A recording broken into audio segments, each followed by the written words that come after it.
Good evening, everybody. I'd like to call this meeting of the Clovis School Board to order. Mrs. Wilkerson, can I have a roll call, please?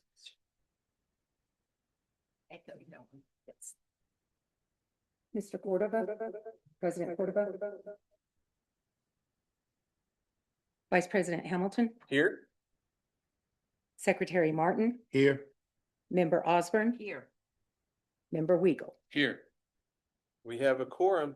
Would you guys please rise for the pledge and salute led by Mr. Weigel?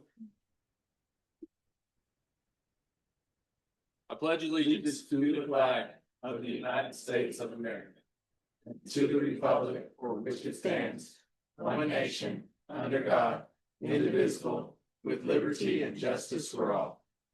I salute the flag of the state of New Mexico, the Zia symbol of perfect friendship among united cultures. Please be seated.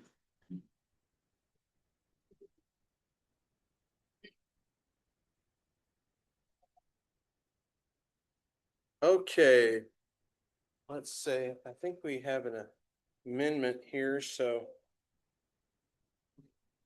First up, I'd like to consider a motion to amend the agenda for tonight.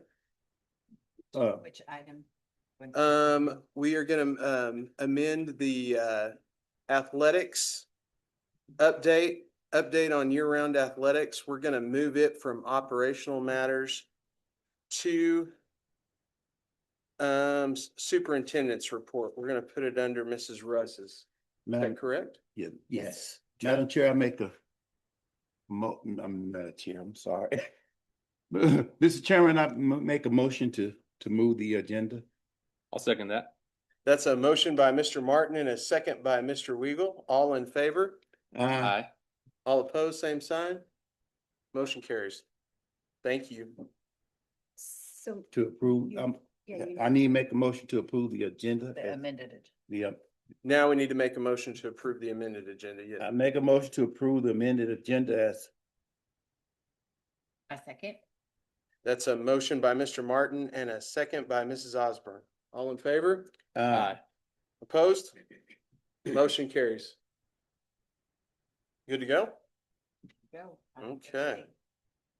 Now I need a motion to consider approval of the minutes. I make a motion to approve our January minutes. I'll second. So a motion by Mr. Weigel and a second by Mrs. Osborne. All in favor? Aye. All opposed? abstain. Motion carries. Okay. Consent agenda. Without any questions, I'll entertain a motion to approve the consent agenda. Anybody have any questions? Move to approve the extended agenda. Consent agenda? I'll second that. Okay, that's a motion by Mr. Martin and a second by Mr. Weigel. All in favor? Aye. Opposed? Motion carries. Superintendent's report, Mrs. Russ. Thank you, Mr. Vice President. Jay, do we have Mr. Sherrod? Recognize him without his cap.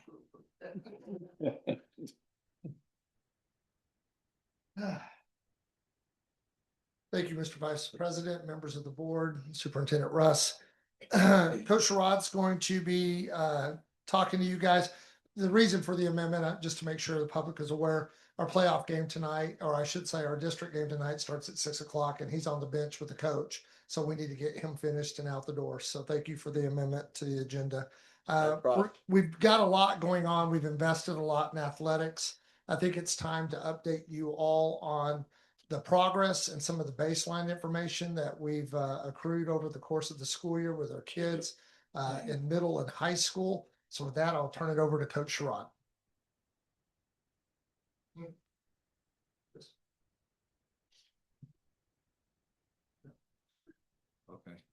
Okay. I just want to thank you guys for this opportunity, members of the board, Superintendent Mrs. Russ. I appreciate you guys for taking the time to hear out the things that we've implemented to our middle school athletic program this year, along with our high school program as well. The program is we've implemented it. It's counteracting some of the things that we feel like that need to be addressed to fix some of the problems that we have right now with our middle school and high school athletics. So we could go to the next slide.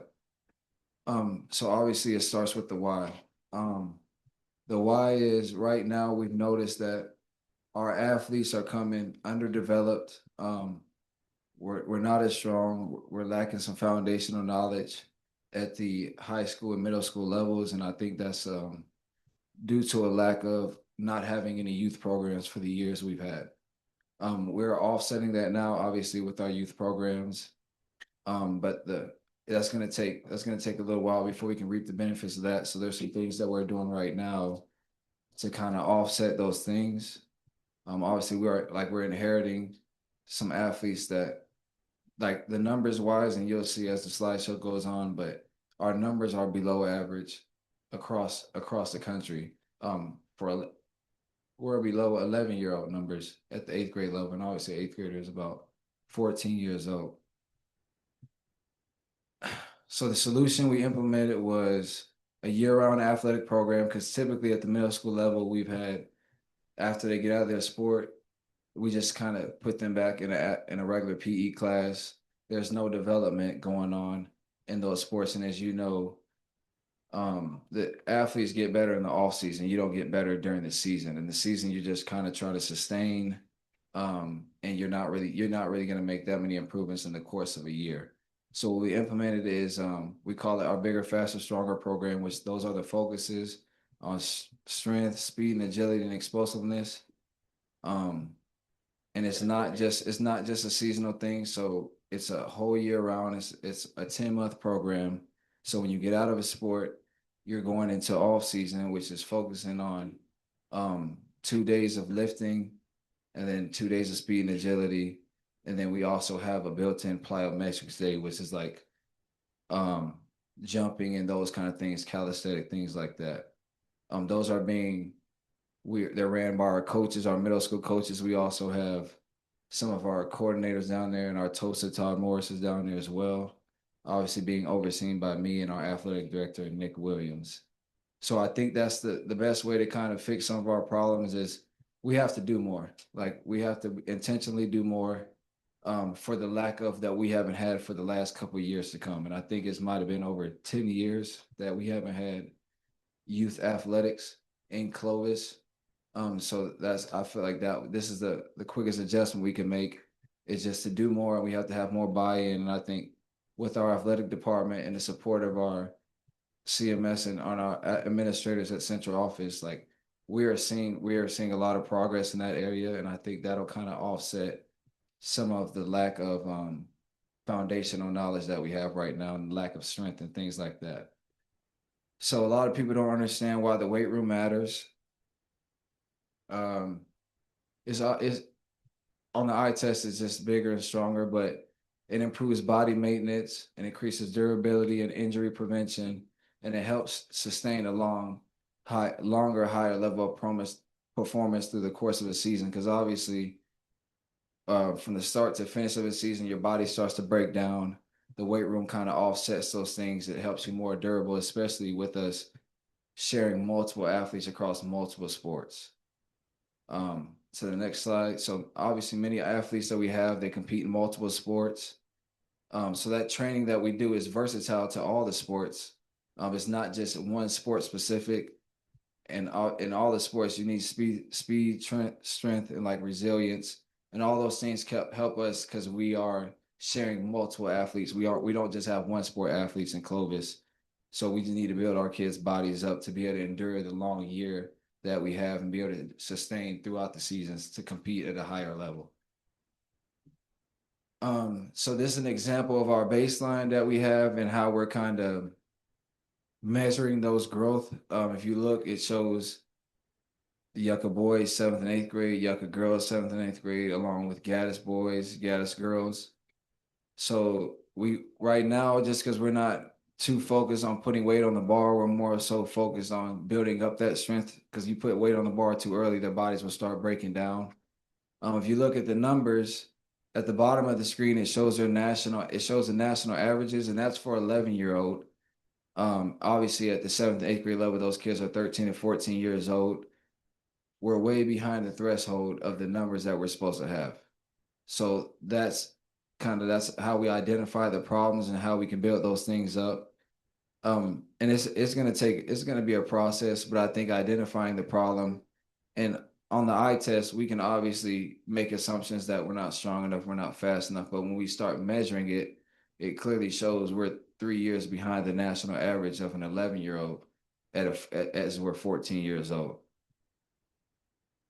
An example of how we're kind of measuring growth and data at the high school level, where they're putting weight on the bar. This is an example of our high school basketball team, who they've made a lot of growth. And if you look at it, that's just the first semester.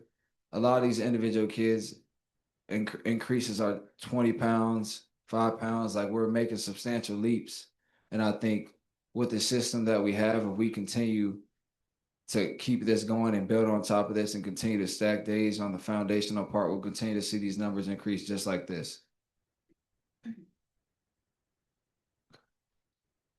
So with the off-season program, we've seen our mile times decrease tremendously from December to January by an average of at least 1 minute. One of the students even had 2 minutes shaved off their time. Our shuttle runs that we've been measuring have, our average times are nearly a second per grade of drop off. So they've been decreased by a second. Push-ups, they've gained at least an average of a push-up since December. So obviously it's showing that with what we're doing, it's showing improvements. And we're fixing some of the problems that we have. And obviously it's going to take us to continue to build on top of that, and continue to build our kids' bodies up. And those kind of things. So what we're looking into right now, and we've been looking at a couple of different softwares to track our growth and collect data at the high school level. Our current process is just collecting data, putting it in a spreadsheet, but there's a more proficient way to do that. So we are looking to work with a company named Rock Daisy, and that is all it'll be inputted on the app, and those coaches will be able to track it, and they'll be able to see the growth. They'll be able to manage each individual athlete and those specific needs that each individual athletes have. Because obviously every athlete isn't the same, and some need more growth in areas and others don't. So it'll be catered to the individual and the individual sport. And I think just with the things that we're doing, we're making leaps, but we just got to understand it's going to be a process. And I think we've identified the problems. Now it's just continuing to get kids in there, continuing to build on top of that, and I think we'll be headed in the right direction. And I'm not that much far from them, but athletes today are a lot different than even when I was in school. We've been inheriting them less physically prepared. So like that's kind of why we're being very intentional with what we're doing. Being very specific with what we're doing to target these areas that should offset some of the problems that we're having. And if we catch them at the sixth grade level, by the time they get to the high school, we should be counteracting a lot of these problems, and we should just be focused on actually coaching, because we're at the high school level, we're doing a lot of teaching on things that we probably shouldn't be teaching, because if they had those foundational knowledge and they had that youth program experience, we could be focused on winning and competing and really iron sharpens iron kind of mentality. But right now we're a little bit behind the threshold, and I think that like we'll be fine. I think we've identified the problems. I think we've made a lot of improvements with our coaching staff and the programs that we're implementing. And I think we'll see the success to come. So I think our responsibility right now is just developing complete athletes. It's not sport specific. We want kids to be able to compete in all aspects and be trained to, like I said, to do all things. So we're being proactive instead of reactive. We're building durable explosiveness and consistency, and then compare them to compete at a high level. Obviously, and that should carry them on if they even want to compete at the next level in college. Me, myself, with my experience playing at the college level, like you have to, the weight room is 80% of the thing. And we're not going to ever be able to change how tall our kids are, but we can always change how tough they are and how durable they are. And I think that ties to the Clovis way, with just being resilient. And I think if we just keep building it up, every generation will grow for years to come. So when we started with the youth program, just to reiterate what Coach Sherrod said, youth activities that involve roughly about 800 to 1,000 kids per sport. You've seen the data on that. So we have kids out playing. We've worked on the middle school. We have 2 off-season periods, first and 7th period. And so our girls and boys athletes on the front end and the back end of the day that are not in a sport are being developed. And then the investment in the weight room and then the strength and conditioning position that we have at the high school. In the long run, we're going to see a much higher quality athlete, hopefully a lot less injury prone, and be able to survive multiple sports throughout the year. So we just wanted to update you and give you an idea of where we are and what's going on with the investment that the district has put into athletics. And with that, we stand for any questions. Any questions? I have one question. So if we went with like the Rock Daisy, and so they look at that individual student data, would they also then be able to provide some guidance for the coaches about here's a priority you need to work on? Because I was just thinking, if I was a coach, I'd be like, oh my gosh, I got all these kids who need all these things. We've been really blessed with our strength Good and conditioning coach and the relationship that's developing with the strength and conditioning coach in Portales with Nate Chavis, Coach Chavis over there. Nate has been using Rock Daisy, and that's who brought that program to us. iPads are actually on the racks. Kids that are in a strength and conditioning program, those programs are tailored to them in the program that they're currently working in. So if it's a soccer player, it will deliver workouts, it will show deficiencies, and it will give them catch-up routines to be able to develop that deficiency. That is a part of those kind of programs. Awesome. Very Thank you. cool. Any other questions? Thank I you. don't. Thank you, Coach. Thank Thanks, you. Coach. Appreciate Thank you. Appreciate the support, board. Thank you. Yep. Mr. Hamilton, Sarah has just had to step out, so shall we move on to? Yes, ma'am.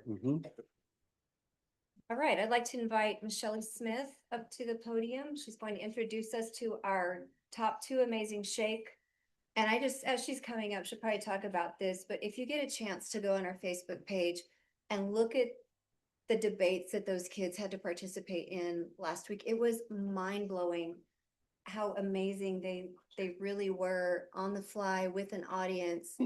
And I just want to compliment you for your leadership this year. And we really took it to the next level, and we're super excited to meet these kids and hear what comes next. Thank you. So thank you, Superintendent. Thank you, Board. It's a pleasure to be here again and to give you an update on the Amazing Shake. As Ms. Russ said, the students that participated this last Friday at CCC would have made you proud. They sure made me proud. They will make Clovis proud as they go on and grow. The debates were hot topic debates, and sometimes people shy away from those kind of conversations, but these kids jumped right in there and debated on stage in front of a live audience, and it was amazing. So I would like to introduce you to our top 2, and then I'll talk to you again in a second. Our top 2, one will be by video and one will be Miss Sophia Sosa. So Miss Sophia Sosa, I'm going to let her introduce herself and say a few words. Hi everyone, I'm Sophia Sosa. Hi everyone, I'm Sophia Sosa, and I just want to say it's been an honor going through this journey for the Amazing Shake. And I want to say thank you to everyone who has pitched in for us going to different destinations like Raintree and CCC, because the last year I was in the Amazing Shake, we didn't have as much opportunities as we did now.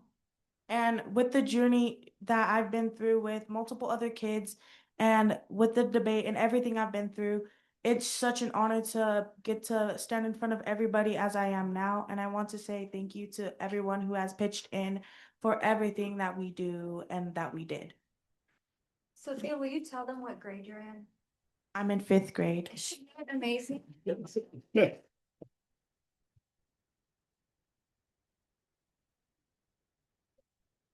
And now I'll introduce another top 2, which is Grayson Boyo on the screen. President Cordova, Superintendent Russ, members of the board. I'm sorry I cannot be with you here tonight because I am representing Gaddis at our first ever track meet of the year. I just wanted to take some time to thank you for supporting the Amazing Shake as well as our trip to Atlanta.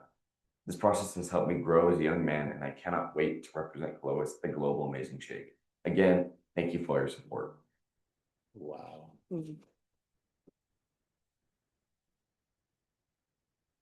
So our last step, and me as the person who will be their spokesperson would like to request that we are allowed to travel with these two amazing young people and one family member from each family to take them to the final global shake, which will happen at the end of March. And I think they're both more prepared than I ever dreamed they would be. I got to go last year, and the students did great last year, but we didn't know what we didn't know. And this year we know what we didn't know. And the students show that they were ready. So well, I'll put that forward. Okay, I just want to say how proud we are of you guys. That's awesome. Very good. Yes. Okay, I'll entertain a motion. Make a motion to provide the trip allowance for them to attend the amazing shake. Second. That's a motion by Mr. Weigel and a second by Mr. Martin. All in favor? Aye. Opposed? Motion carries. Mhm.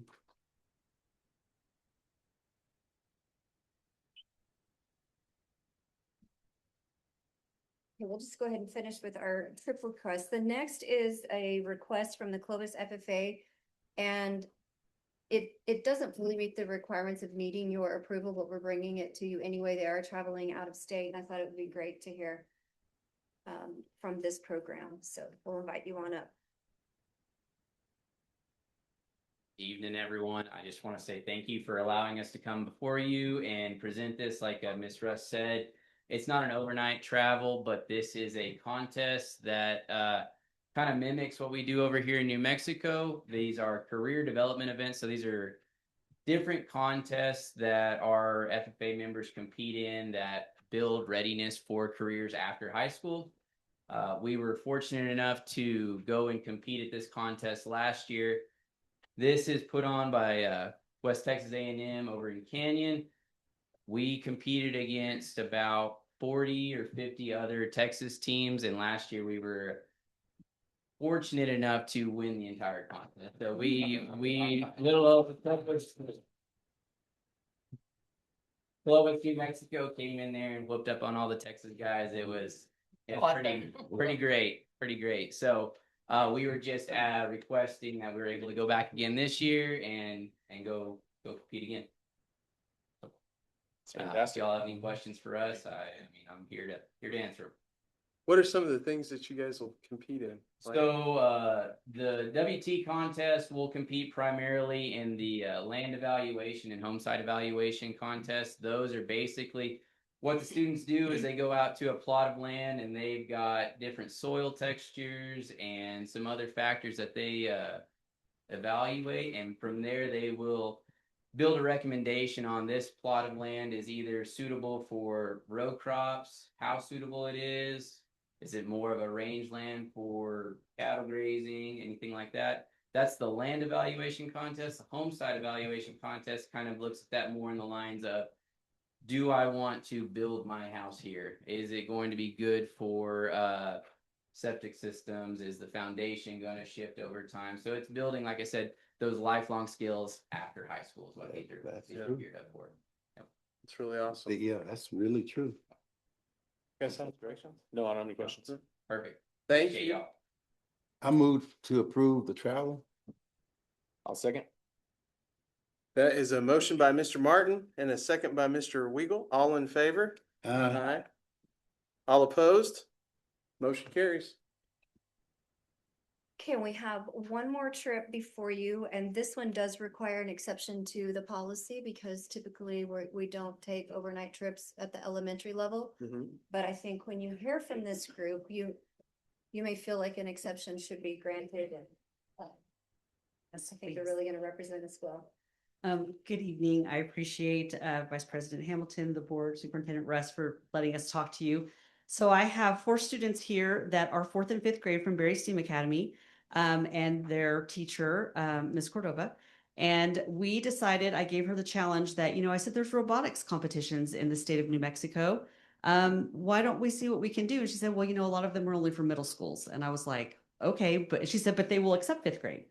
and fourth grade. I said, so let's do it. So she found the local one that we could go to. It was a day trip. So their parents were kind enough to let us take their children up there. They built the robot. Again, same thing that Ms. Smith had said, we didn't know what we didn't know. And we went up and they met a lot of people, did really well, competed mostly against middle school teams, and then they qualified for state. So we are super excited about that, but there was nothing in board policy about them being able to go. And the way that they do the robotics state competition is there's a meet and greet the Friday before. They have to have their robot checked because it has to qualify. They have referees, and they said the referees were very intense. And that they were like, no, don't touch it. And it's a very complex and important rules to follow. And so we were asking the board permission, and they also asked if they could also give a little sample of what they're going to have to do at the robotics competition. So they brought their robot. And then one of the things that they would have to do at the competition, if you do not mind them showing you a little example of what they're going to do. We would love that. Okay, so I will let all four of them, Mrs. Camden, Elizabeth, Serenity, and Layla. Do you guys want to help me carry the table over there?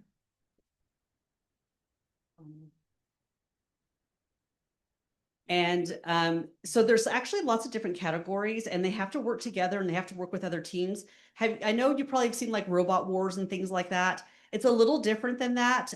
They actually have to have their robot do particular things. They have to be able to drive it. They have to be able to code it, and it has to do certain tasks. So Camden, I think, is going to, do you have to stack, Camden? Is that correct? Okay. And so the pins that they have in the robot, they have to actually stack individually. We're gonna have them already stacked because it kind of takes a minute for them to be able to stack that. But then they get points for every one that they stack. And then this is a standoff that stands in the middle. And if they stack that on top of there, they get extra points on that. And how they actually compete is they compete with another school. They have to work together as a team, and whatever points they get total, both teams get. Then the next round they compete with somebody else. So if the points go up, then of course you go higher on. And then if the points go down, you go lower on. So yes, I'm very proud of them. They beat like 4 other middle school teams to actually make it into the top 10. And then we got 5th place out of that, but then we ended up getting to go to state. So very proud of them. Yeah. Okay. Yeah.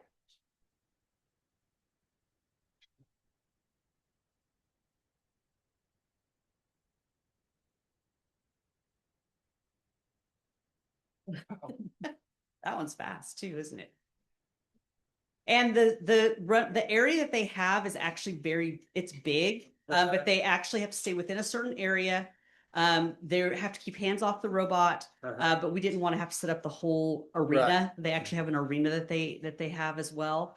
And then you can see she also has an iPad because there is coding that's involved, and they do switch out. And we were hoping to take 2 robots as well. So they've been working on this one. They actually upgraded their robot a little bit to be able to do a couple of other things as well. So he's been practicing. They've actually all been practicing on trying to do the stacking. And so as you can see, it's very tumultuous. Yeah. Yeah. I would have drove the robot off the table. Yeah, well, that's we're like, oh, we hope we should have brought the bumpers. Yeah. But they worked really, really hard. This is a new thing that we've actually come up with at Berry STEAM Academy. We wanted to have a robotics team. They have the different types of things like you have esports and different things that can do that. But we wanted them to build something and then actually be a part of stuff. And we looked around the state to see what we could be involved in. As a secondary former teacher, I'm always looking at like, what can the kids start and what can we reroute them in to maybe help them grow and get excited about something in middle school and high school. And so she was going to be an engineer, and I said, I have this great idea for you. And I was like, you could do this. And she was like, really? And I said, absolutely. And so we're actually even thinking about trying to maybe host something that could be local and do a regional competition here, because the closest ones we found were Albuquerque and Santa Fe. And then there was one in Texas that's really far away.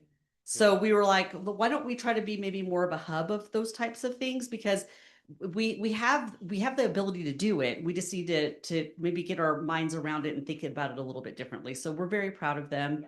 Of course, we do stand for any questions that you have, but we're also asking for permission to be able to take the students in about a couple of days to state. Add also that because they are elementary, we've asked that parents go as a chaperone. Correct. Yes, parents are going as a chaperone, and we each have a room for them. We also offered for food, transportation, etc. The parents are all here tonight as well. They're very, very proud. And they were excited too. They all went to the last one as well. And it's just a different experience. And I didn't realize that they worked together with other groups. I kind of thought it was like a robot war. But it's a totally different type of experience, and that there's different categories that we didn't even realize. Like they have to be able to journal, they have to be able to answer questions from the judges, and so a lot of the stuff we've done with Ron Clark has helped because now they actually can interact and like answer the judges, speak to the judges, and use all those same things, but in a different capacity. It's not just for the Amazing Shake; it's for other things as well. So Yes. Ooh, that's good. yeah. So thank you. And I do stand for any questions, and they do too. They will be more than happy to answer anything for you. You guys have any questions? Have you guys named the robot? What's the team name? Cool. I got it. BYT. That's I got it. Very cool. Good luck to you guys. Yes, Thank good you. luck. Thank We're you. super proud of you guys. We appreciate it. Thank you. Okay, this is great. So I would move to approve the Berry STEAM Academy robotics trip to Albuquerque. Second. That's a motion by Mrs. Osborne and a second by Mr. Martin. All in favor? All opposed? Motion carries. Okay, next, we want to celebrate some more kids. If we can bring Coach Ledesma on up, and let's hear about the successes with our wrestling team. That's lit. Yeah, I know.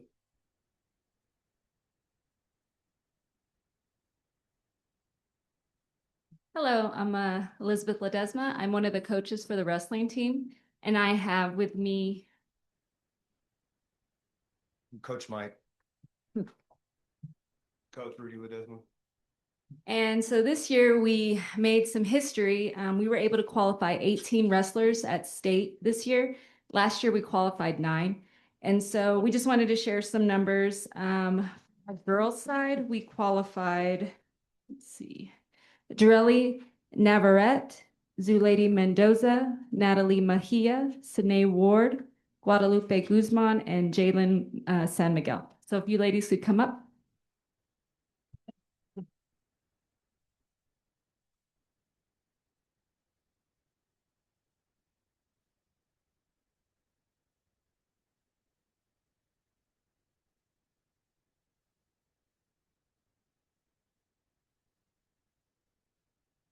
So in order to qualify for state, you have to qualify for regionals. And so you have to be at a specific weight class for 50% of the varsity season.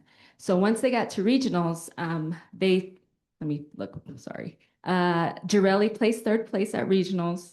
Zulady was 6th. Natalie was 2nd. Sine was 4th. Guadalupe is not here. She was 6th. And Jalen was 7th.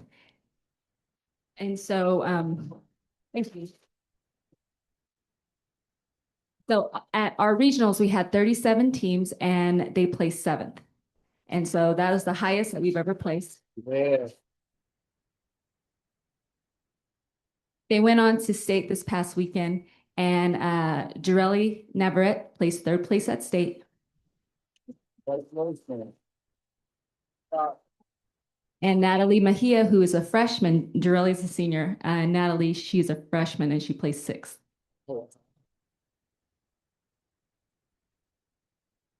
So they did really good.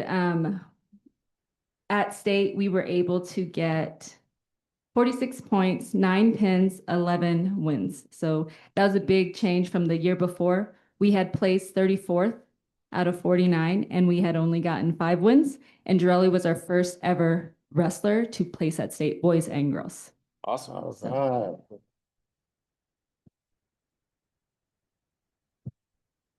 And for the varsity team, we've had over 293 wins as matches. They've had over 242 takedowns and 183 pins. So the girls did amazing. Yes, And I'll let you guys listen for the boy stats.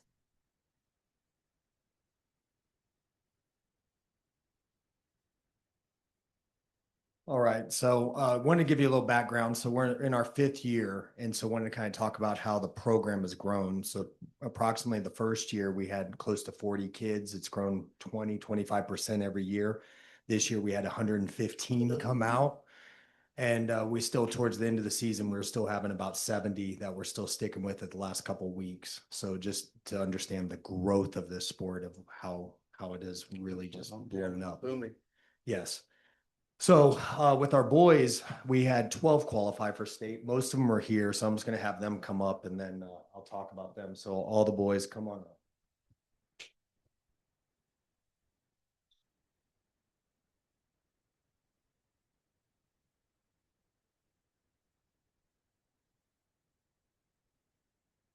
So majority of the boys that are up here, everybody placed in roughly the top 5, at least the top 7 though at regionals.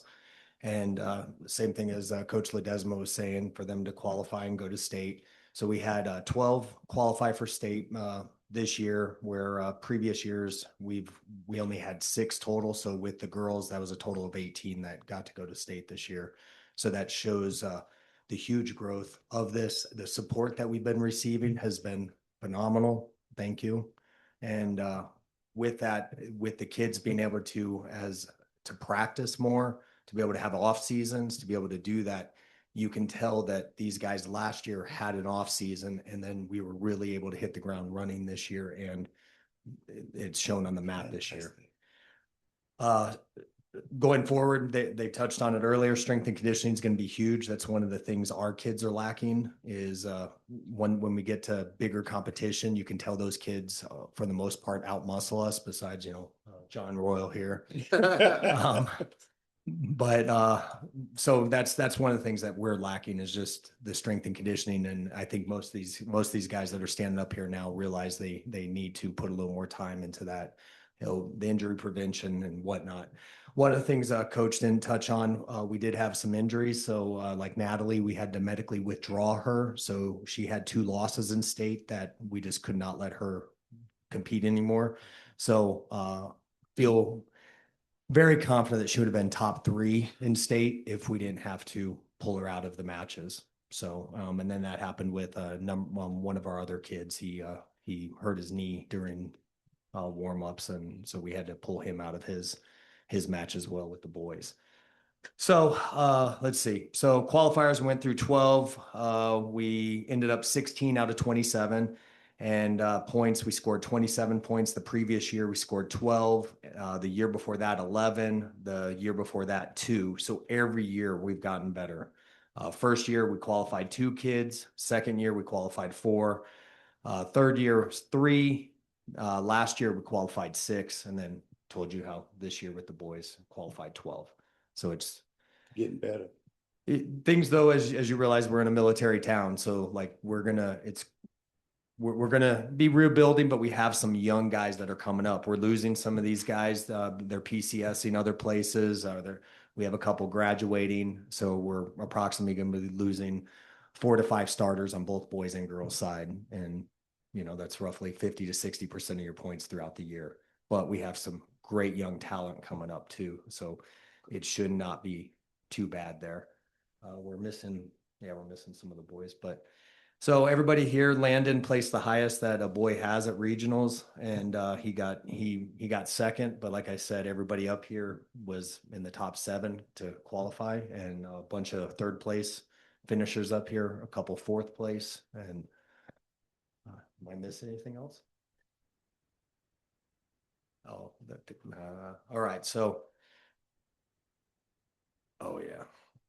It's the font's too small. The font's too small. Yeah. Oh, okay. So the boys team total this year, we had 359 wins, 399 takedowns, 214 pins. And most of these tournaments, like we had numerous top 3 finishes, both boys and girls, and we had usually the most pins and the fastest number of pins. So even if we weren't, we weren't number 1, we're competing, we're there. You got anything else? No, we just want to say thank you. This year was the first year we were able to travel and actually compete against some really tough people, and it really helped us. You don't know what you don't know, right? And so once you start wrestling against these bigger and stronger people, you pick up techniques, we study, we watch film, and we get better. So we appreciate being able to go. I know it was a lot because we were told we were the team that travels the most. So thank you so much for supporting us. And we stand for questions. Any questions? Specifically, Mr. Brady, thank you. Without your support, we wouldn't have grown, and you were an advocate for us for Trust. so. But yeah, it really did. Like, we went from previous years of our kids only having 25 matches, and when you get to state, like the kid that won from Cleveland, he went 50-0 this year. So, and our kids were going into state at 20 matches. So imagine, how far behind the kids have been for years when they're going in with 20 matches and they're competing against kids that had 40, 45, 50 matches going into state. So Right. Yeah. it profoundly helped us. Awesome. Oh, we did sweep Artesia. There was a local meet, but it had bigger schools there, and we'd never placed first and swept the girls and the boys. So Yeah.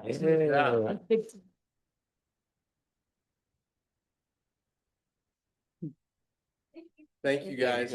Appreciate you guys. Good job. Do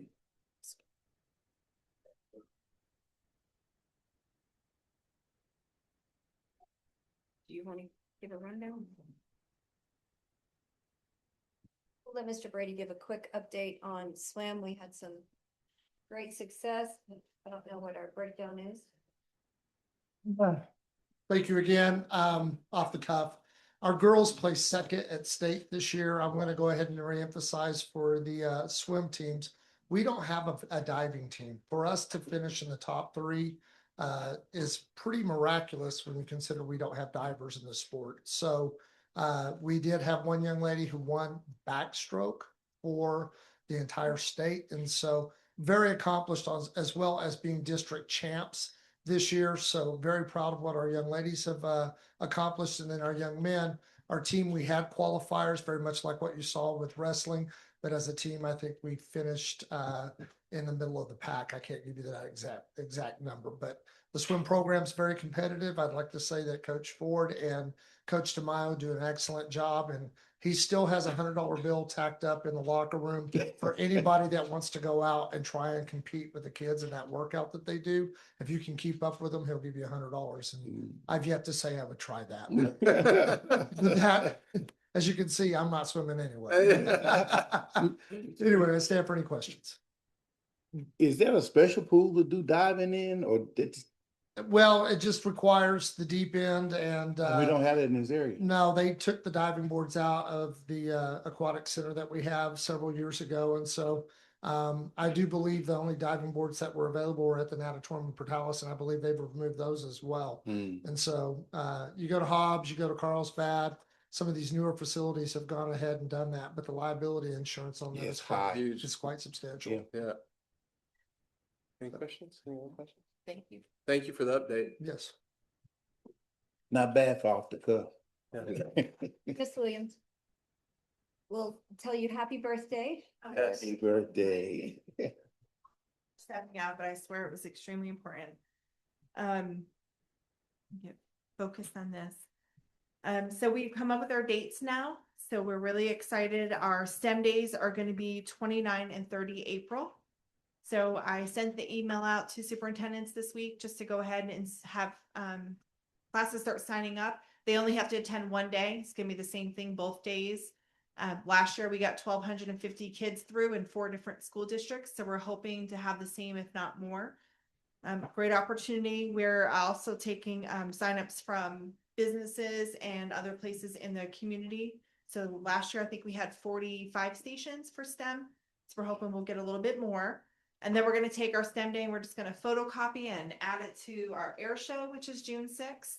And I know they've asked a few things of the schools if they want some things coming out of some airplanes. So let me know on that one. And then Tudos, we have been rattling our brains trying to come up with a date. Everything is ready. We just want to execute the program.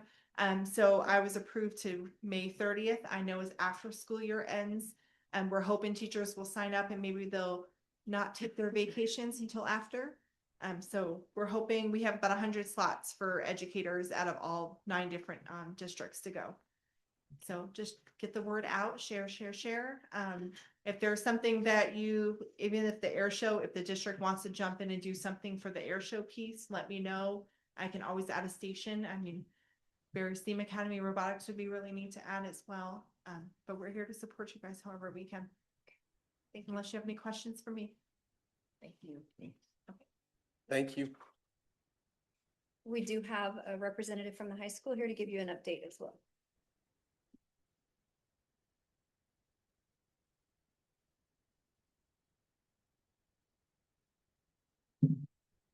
Good evening, board members. My name is Ahana Bhakta, and I am the senior representative for Clovis High School Student Council. To start, from February 12th to February 14th, 10 of the student council students, including myself, intended student council stay in Los Lunas. Due to this being our 76th annual NMASC state conference, our overall theme was Groovy 70s. The first day was our registration and check-in day, along with turning in our state projects. So we also did some chants and roll calls. A roll call is a form of a chant, no longer than 30 seconds, and it includes hand movement, signs, and some form of tune. We did it to the beat of Come and Get Your Love by Redbone.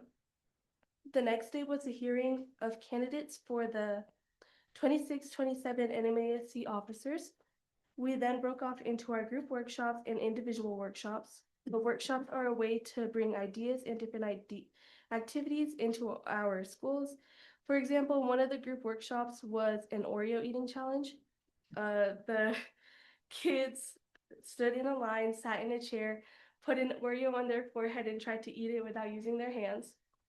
So that was really fun. While the other members of my student council did their individual workshops, I was appointed as a voting delegate. So this means I listened to all the candidates running for the officer positions, and they answered the same 2 questions. And based off of my school and my opinion, we vote off of that.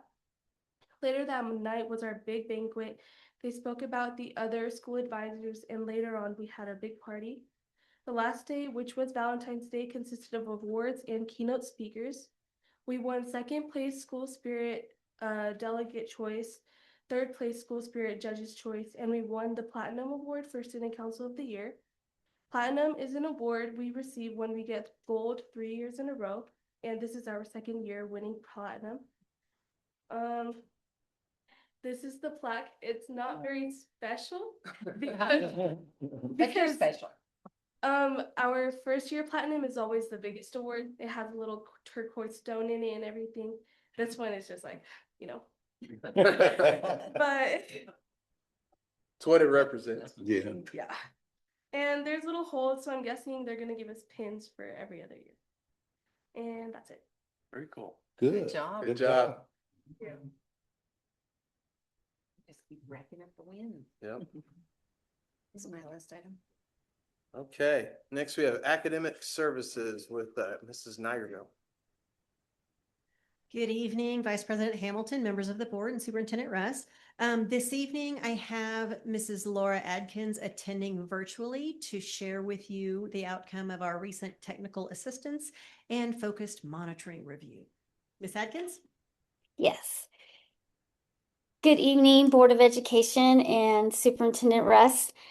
Just a quick summary of our technical assistant and focused monitoring review from the New Mexico PED department. In your packet, you have the official letter from the Secretary of Public Education. And I'd just like to draw your attention to all of the things that they audited from the federal programs this year. This is not the financial audit like we participate in with the financial audit piece. This is on the compliance of our federal compliance with that program and meeting those programs objectives and competencies. So you can see that they reviewed our English Learner Program, our Title III funding and how that is utilized and implemented, our bilingual multicultural education program, our equity councils, and our culturally linguistic responsive instruction. So they did a visit to Clovis schools on January 21st and the 22nd.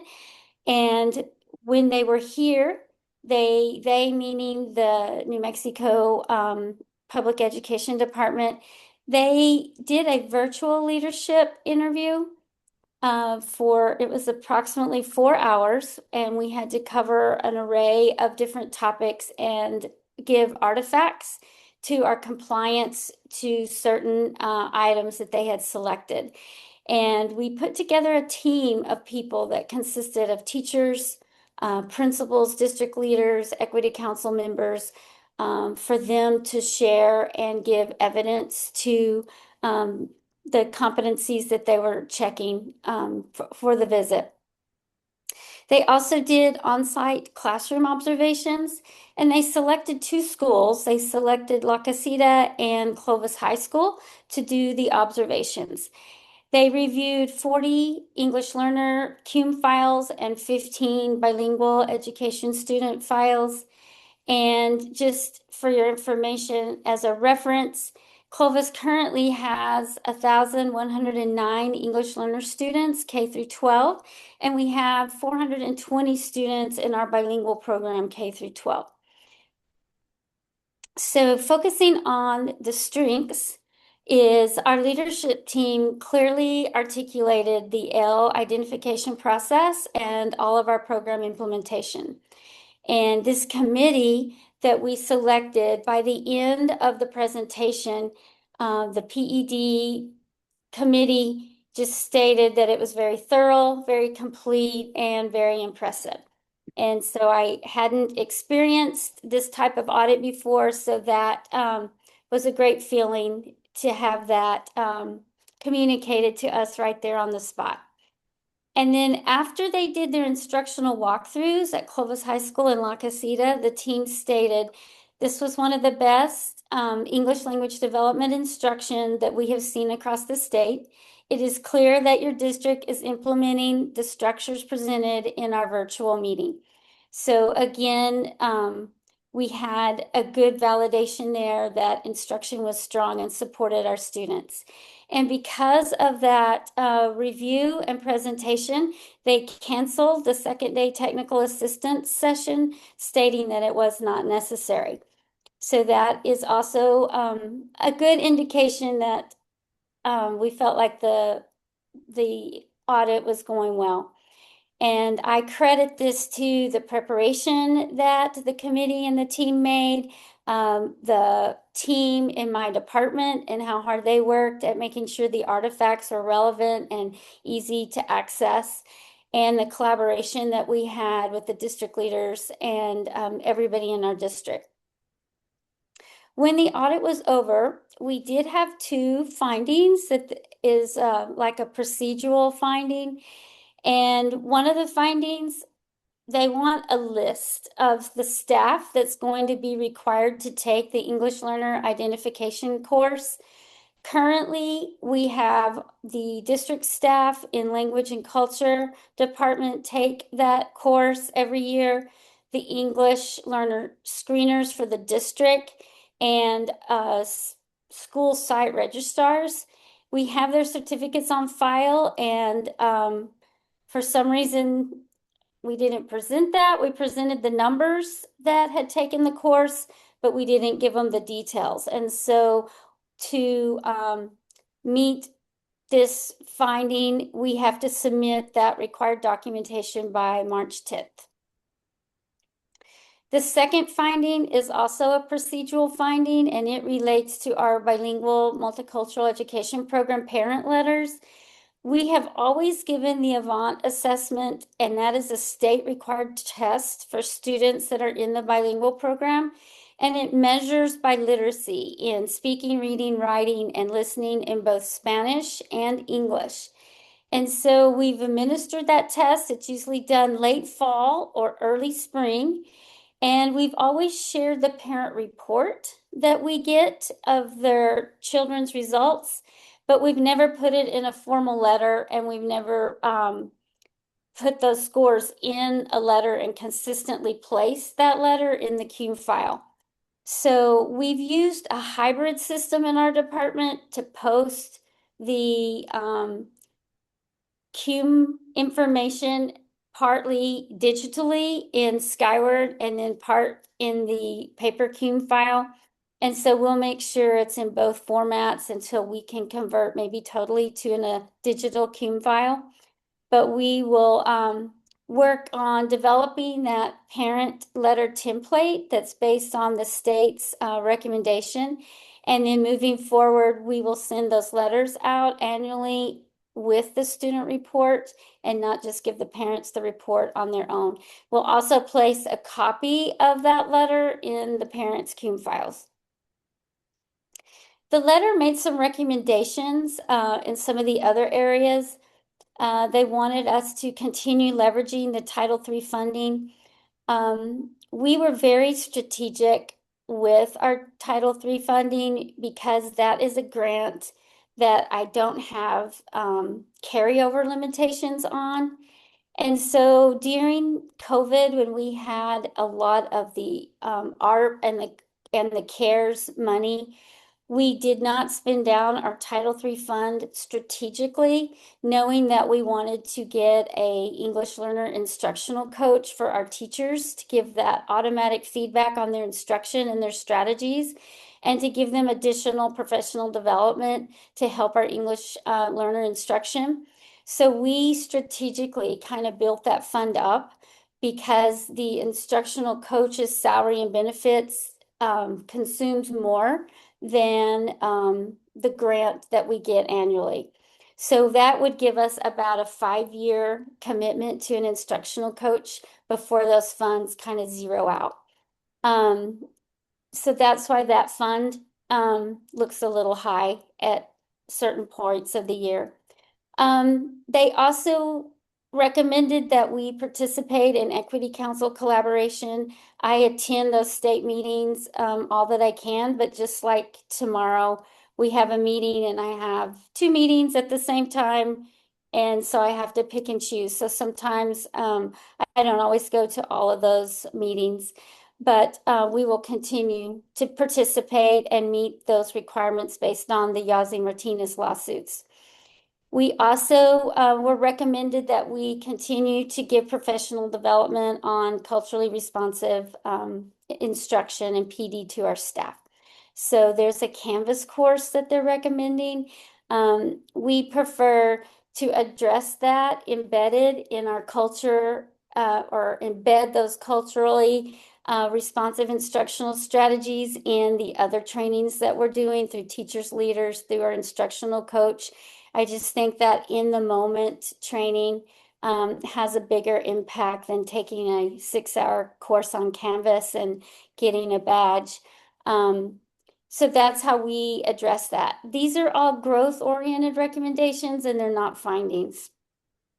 So in summary, I would just like to say we did have 2 procedural findings. There were no instructional deficiencies. All of the required assessments are being administered. The corrective actions are already in place. We're just tweaking some things. And that this review reflects very strong systems, collaboration, and commitment to the Clovis district and how we offer services for our English learners and our bilingual students. And with that summary, I would stand for any questions. Any questions? You said this is a new process, right? Yes, I've been in this position for 6 years, and this is the first time I've experienced this. Every school district in the state is going through this, and they have a list that you can find on their website. So they're a very busy department as they're trying to get to everybody So this is a new process for our district that I've experienced. Just a comment that I guess I love that we're in the digital age and they want paper. Yeah. I just think it's worth a comment. Good on you for copying stuff. Yeah. Well, this was a very intensive audit or technical assistant visit. They also have done the same process with our Title I. That was due, all of our artifacts and evidence was due in December, and we still don't have those results. But Mrs. Osborne, that was a little bit more digital. They gave us this format sheet, and then we had to build folders in our Google Drives and upload links for artifacts so that they could do a desktop monitoring visit, is what they called it. So everything in my department has been audited this year. Bless your heart. I don't have any questions. No more? Thank you, Mrs. Atkins. All right, thank you guys.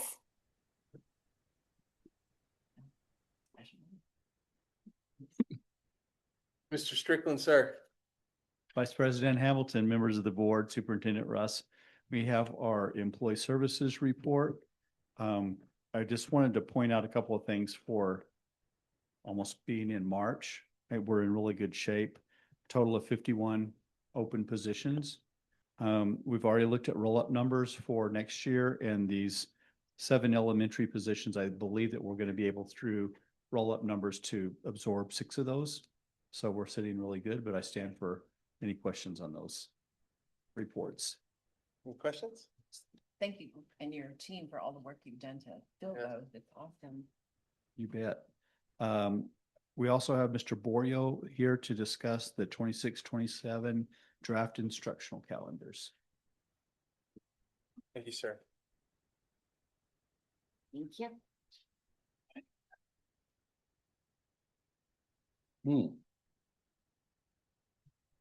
Vice President Hamilton, Superintendent Russ, members of the board, thank you for letting me come and visit with you tonight.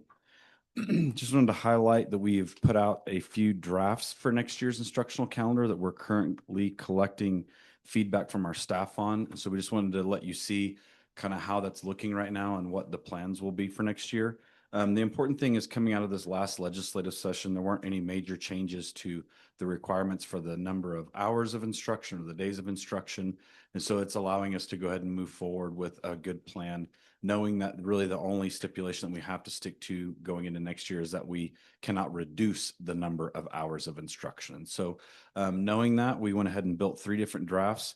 They have the exact same number of days of instruction and contract days for our employees as we had previous year. These are very similar calendars. There's very few differences, and I'll highlight those in just a minute. The important thing to know is that all of our instructional calendars contain 172 instructional days for students, 1 parent-teacher conference day that counts as part of the instructional time, and 183 contract days for our teachers and other staff that are on the instructional calendar. We are not starting before August 1st, and we are ending before Memorial Day. Those are the 2 big pieces of feedback we got from last year's calendar. And so essentially, I just was able to go in and copy and paste and kind of roll over a lot of the dates that we started with last year. All of these are very similar, so I'm just going to kind of roll through them. So starting in calendar A, we're going to be bringing back all of our staff on August 3rd. Yes, ma'am? I think I just need to point out to the board that maybe it's just my copies. I just want to make sure that you have the updated ones as he goes through. Are these their current? Give the update. Okay, I just want to make sure that you didn't go through all of the Yes, ma'am. explanations and then, okay. All good. So all of our staff all of our teaching staff would be coming back on August 3rd. They would have a week to prepare and get ready for the year. Our 1st through 12th graders would be coming back on August 10th with a delayed start for kinder and pre-K starting on August 12th. A lot of the other days kind of fall normally in calendar A. We would have November 3rd for the general elections, and then we have a holiday built in for Veterans Day, but that creates a long gap between spring break and the end of the school year where there's no additional days off. In calendar B, is essentially identical. The only thing we did in calendar B was we traded Veterans Day to be at school that day, and instead have taken one day off in April just to give us one 3-day weekend break between spring break and the end of the year. And then in calendar C, we went ahead and pushed spring break back a week because Easter holiday is going to be earlier this coming year. And so that would allow us to take spring break.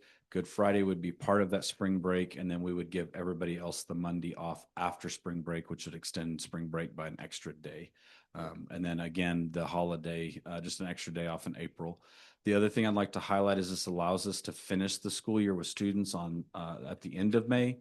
We give all of our teachers and staff one full work day to get the school year closed out, clean up the buildings, and we would be able to host CHS graduation on the 21st. I did give you a copy of the state finals calendars, and that date does not conflict with any of the state finals. Everything sports related will be wrapped up an entire week before we get to that last week of school. So we're, like I said, we're currently taking input on these now. Once we get staff input, we'll make any adjustments as necessary, and then we'll actually put these out for public input as well. And then once we get a final version, I'll come back and present that to you. So I stand for any questions.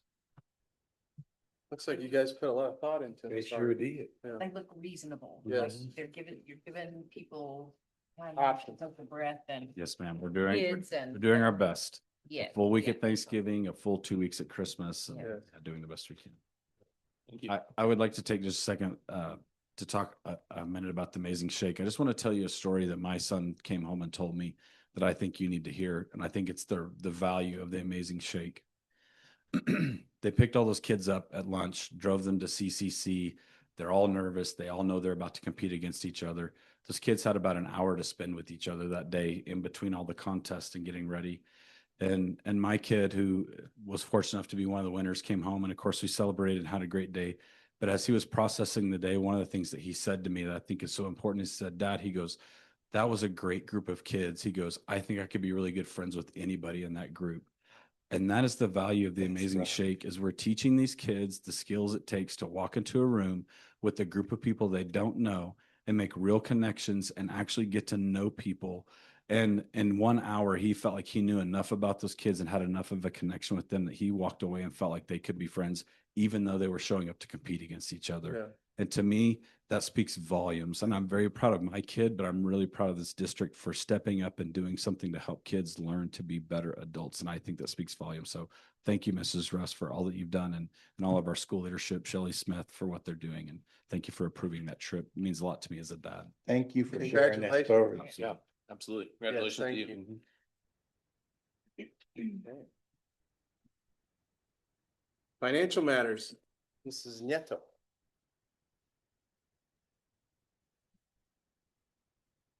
Good evening.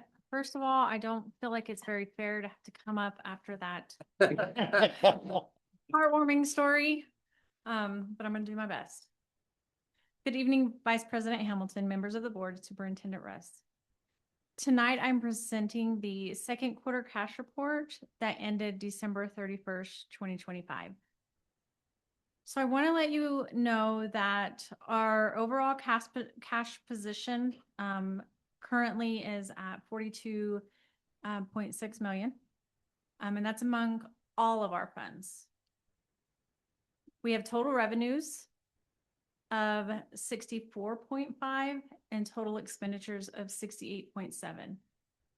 If you notice, our expenditures are a little bit more than our revenues, and that's just based on the differences between the reimbursement requests on our federal and state funds.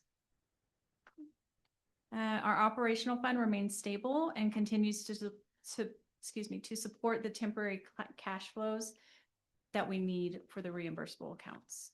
And then once we get reimbursed, it just goes right back, and it's just kind of a monthly cycle. Okay. So overall, our district remains strong. And then our operational cash is solid, and our cash flow is stable and continues to be monitored closely. And I stand for any questions. Dad, how long is it taking to get reimbursements from all the federal programs?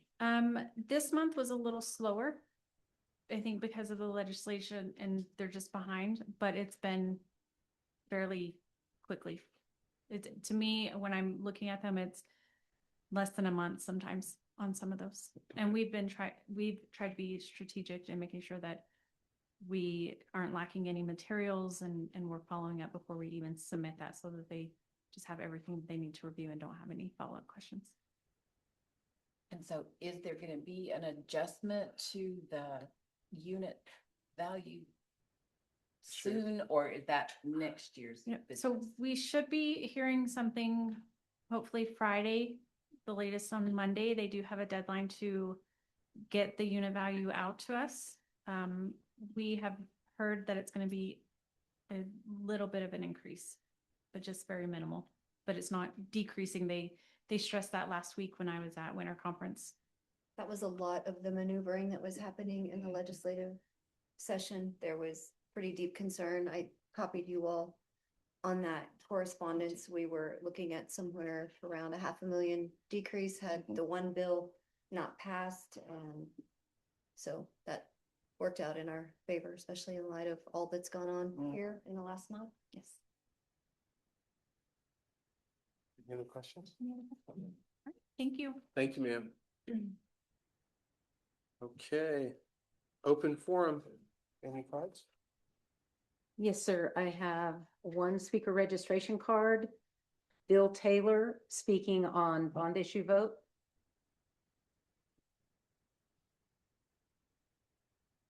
Good evening. I'd like to briefly explain why I voted no on the recent bond issue. Whenever the first bond issue came up in November, I didn't care which way it went. I don't even remember how I voted the first bond issue. Whenever the second bond issue came up and I began realizing that this was something that we had voted on just 3 months before, I became aggravated. To me, it was a lack of respect being shown to the voters.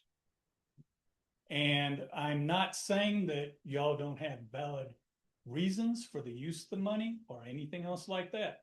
But sometimes no is no. And I remember as a kid, I'd go to my dad and ask him for permission to do something. Sometimes he'd tell me no. And I would go back to him and I would explain to him point by point exactly why I had such a good idea. And he'd look at me again, he'd say no. And I'd say, well, why? And he said, because I said so. So again, I'm not saying that y'all don't have valid reasons for the money, but please respect what the voters are telling you this go around. Thank you. Thank you, sir. Okay, announcements, Mrs. Russ? Okay. March 13th, coming up quickly, we will have no school for students and staff will participate in a data review day. Looking forward to spring break, March 16th through 20. Campuses and district offices will be closed during that week, and then we will reconvene for our next regular Board of Education meeting here on March 24, 5:30 p.m. Thank you. With that said, I will entertain a motion to adjourn. Move to adjourn. I'll second. That's a motion by Mr. Mark and a second by Mrs. Osborne. All in favor? Aye. All opposed? Meeting adjourned.